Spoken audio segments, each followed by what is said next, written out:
Hi traders, it's Bruce Banks here, and we're going to go into exactly what tick charts are and how you can use them in your trading. Now, we first have to define what a tick chart is. A tick chart is a predefined number of trades between a buyer and a seller. Now, this definition is extremely important because on a tick chart, right now, you'll see on the left-hand side, I have a 233 tick chart. That's saying that there are 233 trades between buyers and sellers. Now, that means that it could be a single contract traded 233 times between two different traders, or it could be thousands of contracts traded between two different traders. It all is in the definition of tick charts. And the fact that a single tick in the tick charts is considered the same if it's one contract traded or if it's 10 contracts or 200 contracts, as long as that's done within a single transaction.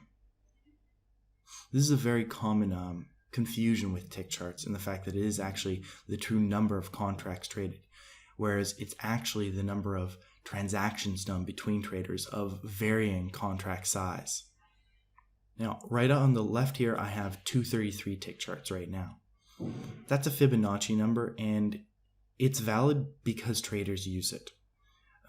People believe in Fibonacci numbers for varying reasons, but if people are watching that time frame, then it validates itself as a time frame.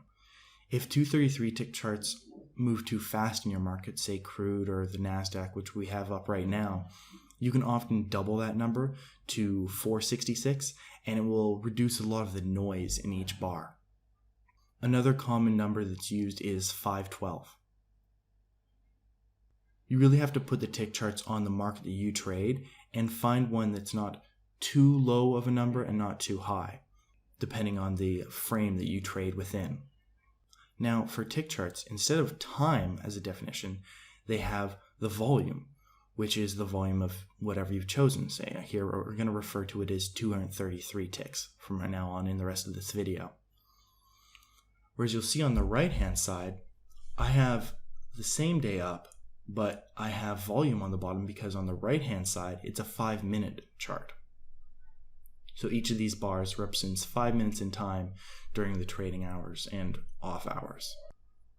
Now, what's the benefit of using tick charts over, say, a normal bar style where you're defining your bar by time? Well, a tick chart will allow you to go a little bit deeper into the charts and have that volume displayed more on your charts than instead of a normal time-based chart. So let's take a look at our first example. Here you can see on the right-hand side on the time-based chart that the market starts going down here. Now we see each of these bars is representing 5 minutes, and not much more than that. We see the market's in a steady decline. Whereas if we look at the same time period over on the tick charts, which starts right here, you can see that every bar in the tick charts may not represent 5 minutes because it was happening faster than 5 minutes.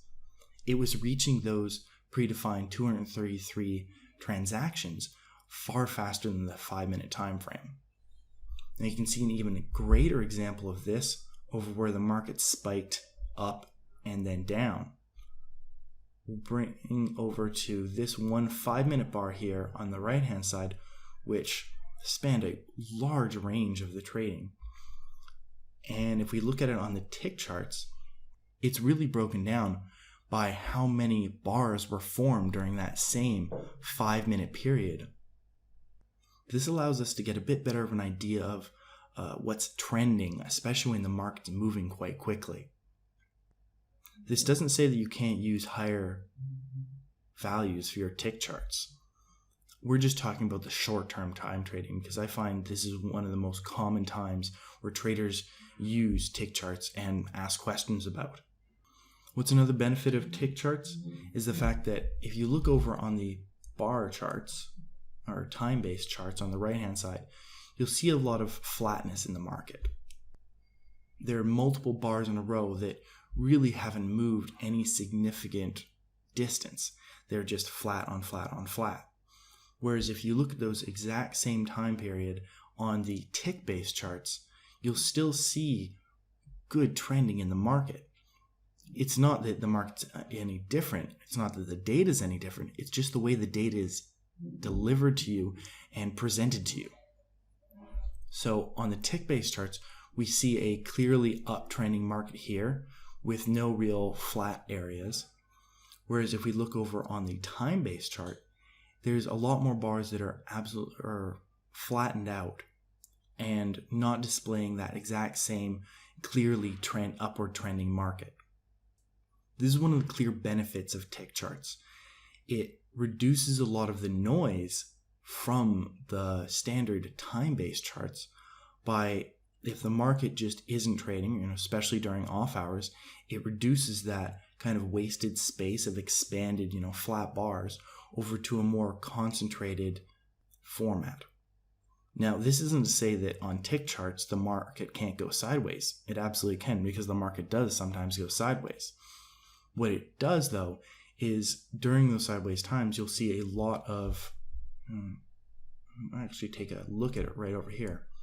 So in this area, from this point in the market to right before it starts to trend down, there's a lot of flatness, I guess you could say, in the market. This is an off-hours trading period. And whereas that's quite an expanded period on the time-based charts, whereas the tick charts consolidate that to just a few bars right here. It removes that noise of seeing that large kind of blank area on your charts that you don't have to ignore, because when the market flattens out and consolidates, even during off-hours trading, it's still important to pay attention to.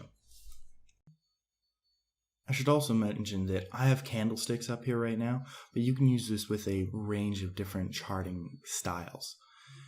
Bar charts are very common with this. I just prefer candlesticks because I like to see the tails of the candlesticks, and I find that represents the data quite clearly for most of my charting types.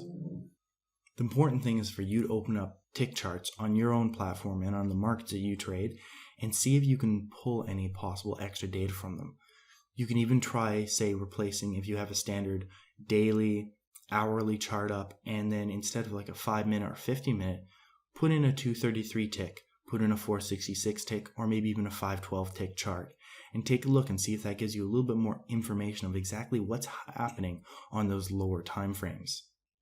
But I shouldn't say lower time frames because it's not time frame based. On those more transaction based time frames on the lower scale. Now, a quick summary of what we've gone over. Tick charts are a really great way to see what's happening on the individual tick by tick, transaction by transaction basis. They do hide a little bit of the information because you don't know how many contracts or the true volume of transactions for every bar. But as a general rule, it evens out, and it's quite a good way to see, especially on the shorter, not time frames, but shorter chart periods, exactly what's happening in the market, especially for if the market's making violent moves up or down. You can apply tick charts to a wide range of markets, and it will show you things that standard time-based charts may not. As we can look over at a time-based chart and see that a 5-minute bar, there was a massive move in the market, but we don't have much more information other than it was a high volume, high ranging bar. But whereas we look at the tick-based data of this exact same bar, and we can break down exactly when it stalled in that bar, even breaking down a 5-minute bar to a lower time frame. But at the same time, it doesn't overload us with data where the market is just laying flat or there's not a lot of transactions being made. I'm going to go more into time-based charts in another video, and I hope to see you there.